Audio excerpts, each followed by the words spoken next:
Hello dear student, our question is R and S pairs of enantiomers differ from one another in. Okay, so student हमें यहाँ बताना है कि R और इस pairs of enantiomers को हमें क्या करना है, एक दूसरे से डिफर करना है।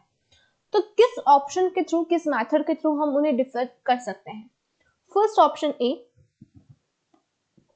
Optical radiation of polarised light. Clear student, suppose हमारे पास है ये प्लेन पोलराइज्ड लाइट। ओके, इस प्लेन पोलराइज्ड लाइट को हम एक ऑर्गेनिक कंपाउंड के सॉल्यूशन से पास करते हैं। क्लियर, सपोज ये R सॉल्यूशन है कंपाउंड का और ये S फॉर्म का सॉल्यूशन है, इससे हमने पास किया। ठीक है, तो जैसे ही आप R से पास करेंगे, ये जो लाइट्स होंगी ये क्लॉकवाइज डायरेक्शन में रोटेट हो जाएंगी, और जो S से पास करोगे तो लाइट्स एंटी क्लॉकवाइज डायरेक्शन में रोटेट हो जाएंगी। Clear, so plane polarised light को, this is the plane polarised light PPL, जब आप उसको ऑर्गेनिक कंपाउंड के एनेंटियोमेरिक सॉल्यूशन से पास कर रहे हो, एक बार R फॉर्म से एक बार S फॉर्म से, तो एक क्लॉकवाइज डायरेक्शन में रोटेट हो गई और ये एंटी क्लॉकवाइज डायरेक्शन में रोटेट हो गई। राइट, तो इस तरह से हम क्या कर सकते हैं, इन दोनों कंपाउंड्स के सॉल्यूशंस को डिफर कर सकते हैं। Clear, this is the true statement.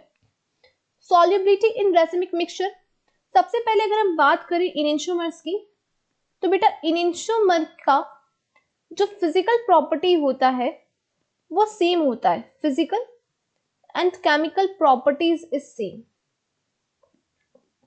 इनका फिजिकल और केमिकल प्रॉपर्टीज जो होती है वो सेम होती है। तो सॉल्युबिलिटी क्या होती है? Solubility is the physical property.